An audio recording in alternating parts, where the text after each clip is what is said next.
What's up guys, my name is Chris, or Tainted Catalyst, and today I want to talk to you about something that could be the reason why you are not improving at this game, and that is the Dunning-Kruger effect.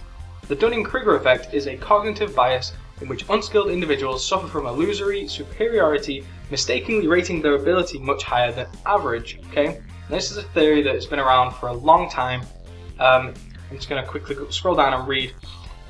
Even Shakespeare, for example, and even before then, the stuff that people say, like biblical writings have stuff, but in Shakespeare, the fool doth think he is wise, but the wise man knows himself to be a fool. Okay, so if you want to improve at this game, the wise man, you need to know that you have made mistakes, you are the fool. Okay, whereas a fool who blames others and doesn't see their own faults, which is what this whole theory is about, the Dunning-Kruger effect is about people that just cannot see their own faults, they cannot see their own mistakes. They think they're wise, but they're not, they're fools. Whereas the wise man thinks he's a fool and can get better, okay? That is what it all comes down to. And that is why people think they're stuck in ELO hell, or in this case, division hell, you know? If there was ELO hell, and if there was division hell, all the pros that got the ELO reset at the start of the preseason, or all the ones that got put into divisions down in the gold ones, they wouldn't have climbed back up. If it was all based on luck, which a lot of people do think it is, they wouldn't have climbed back up, and now people are getting into the challenger tier, people got back up to the 2 point whatever K ELO. It's not luck, it's skill. And if you can't see that, then that's why you consider yourself stuck in ELO hell. You put yourself into your own personal ELO hell by being that way. Now, what I would say, and this is how I would say to get out of this, and how to make sure that you can start recognizing your own mistakes, is to watch the games you play. Okay? Even the ones that you win. Record games using either fraps or whatever if you want to have like these huge files, or if you want a much easier way to do it, which is what I recommend, download LOL Replay. Get LOL Replay, it will record your games, you can then watch them afterwards and you can analyze your play.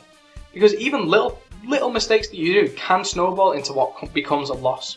So if your lane opponent is missing, for example, and you don't call me up, and then they go down to mid lane and get a kill on your teammate, that can be the start of the loss. Let's say you get ahead and you're like, I'm doing really well, because this is probably a big one that people have, is I went 22-7 and we still lost.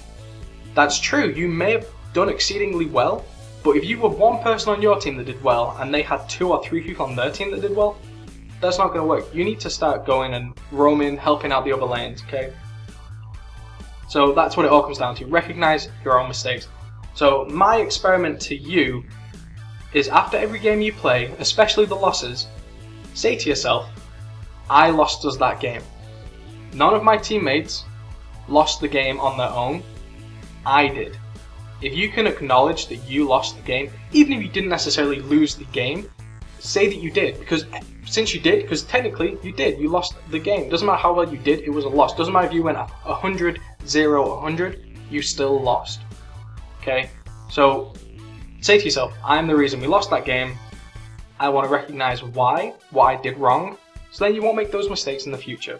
That's what it all comes down to. Dunning-Kruger effect is a real thing. ELO hell isn't, apart from your own personal ELO hell that you put yourself in.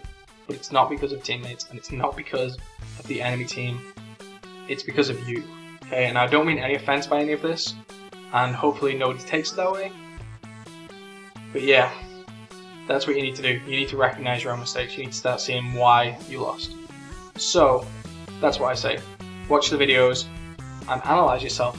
Now, I actually want to start a new series on this channel where I'm going to put up videos that we lost, where I think that I did somewhat decently, and then you, the viewer, will completely break down what I've done. The gameplay, you can tell me if I hadn't have done X, Y wouldn't have happened, you know?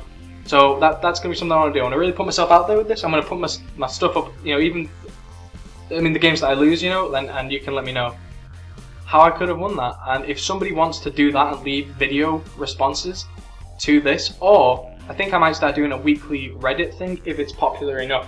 And if people want to see it, I'll put up a weekly topic where people can post up their replay files, and if they're like, I'm not sure what I did wrong here, yet we still lost, and other people can critique your gameplay. I think that would be interesting to do, and it can help people improve as a community. Hopefully, that's that's the plan. We'll see how that goes, but yeah, thank you very much for watching. If you want to see more, or if you want to see the videos that I do put up that are about, you know, my improving in the game, thanks to people that watch it, then you can do that. And I also do a bunch of other helpful videos, so you can check those out too. So be sure to leave a like if you enjoyed it, or a dislike if you didn't like it, that's fine too.